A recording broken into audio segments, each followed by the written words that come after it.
Whether you call them caramels or caramels, we're gonna make some today.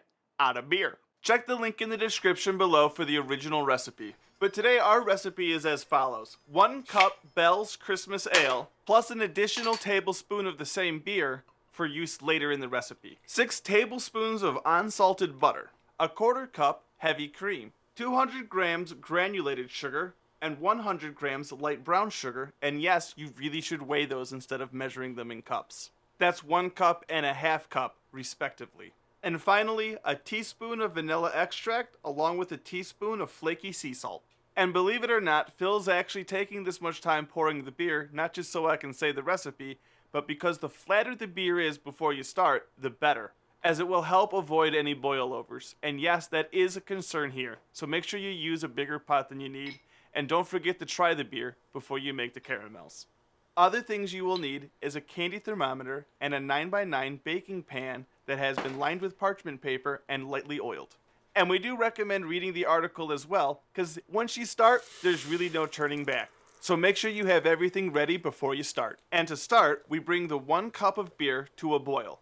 We will want to boil it for about 8 minutes so that we reduce it by half. So really, you want 4 ounces of reduced beer. And because our hot plate's going to take a little longer than your gas stove would at home, or even your electric stove, but we're going to take this time to mention that this is a great recipe to start with, but it's also amazing to experiment with. Changing out the beer, sugar, temperature that you take the sugar to, and even whether or not you reduce the beer to start with. So a lot like brewing, how you do it is almost just as important as what you put in it. But with most of the particulars out of our way, let's move through this time distortion and see why it is you should use an at least 2-quart pot to make your caramels in. And just to poke the bear, Phil's going to show you what happens if you agitate this too much during this process.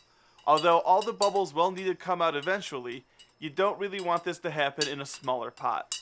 Or why you never really want to turn your back on this during the process. Right now it may just be beer, but later on with the amount of sugar that will be in there, any amount that sticks to your skin could leave a severe burn.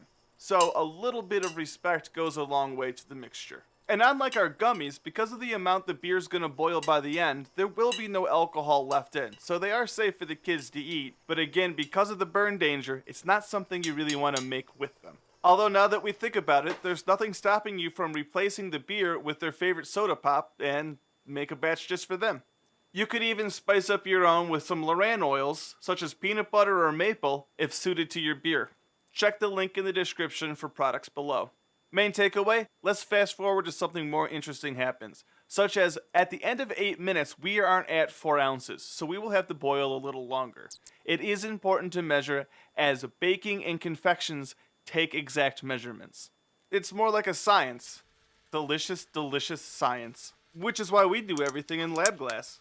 Now we remove from heat so that we don't scorch the next ingredients. Although next time we'll use a ceramic tile instead of wood. Never put wood on a hot plate. Do, however, gently put the 6 tablespoons, or 84 grams, of butter into the mixture gently. Thoroughly mix and melt before continuing. Once you are ready to continue, add all 300 grams of sugar and the quarter cup of heavy cream. For no real reason, we start with the sugar every time. We just like to be consistent with our previous recipes. But it is extremely important to make sure that it's completely dissolved before moving on to the next phase, as it could lead to subpar caramels. Although in the future, we might pre-melt our butter, just because it would be quicker. With everything thoroughly mixed and dissolved, we move on to the boil. Now's when we make a big decision. I always use the same candy thermometer, but what temperature we take this to is going to change the outcome of the final product. For this one, we're going to aim for fairly firm, about 280 degrees Fahrenheit. Although your results may vary, as your thermometer, and ours, may be miscalibrated. So using a consistent thermometer is more important than hitting an exact temperature every time. Speaking of which, we run into a problem because our hot plate can't reach that high temperature, and we did all of our test batches on the stove in the other room.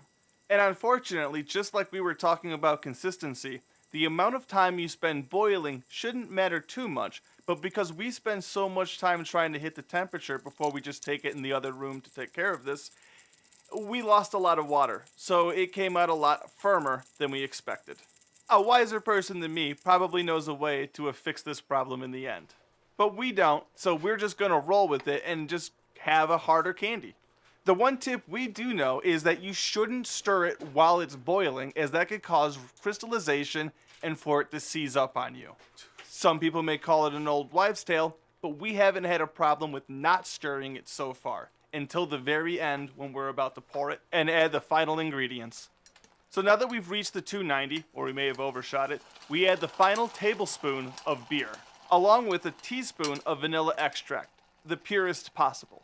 And finally, you'll stir in your salt now if you're going to package your caramels, or you add it on top later after it's cooled if you're going to serve them open face. And if you're wondering why Phil's kind of acting weird, he's trying not to burn himself while simultaneously not making a mess.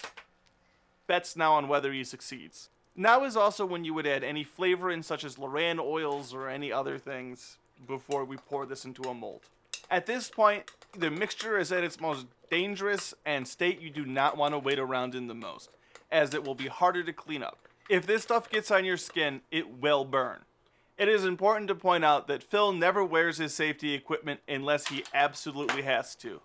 So you've been warned. You were also warned earlier to have some kind of baking pan that has parchment paper that's been lightly oiled prepared ahead of time.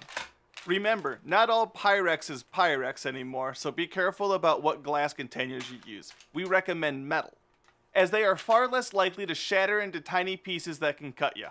Sorry, but the overhead camera got damaged during recording, so we don't have any footage from above to show you. We also have no footage of it cooling down and feel oddly sorry about that. We're going to revisit this recipe once we have a chance to finish off the kitchen studio that we've been setting up. But now we take our caramel that was left for an hour to cool outside of the fridge, then overnight in the fridge. We then securely wrap it up into some parchment paper, put it into a solid...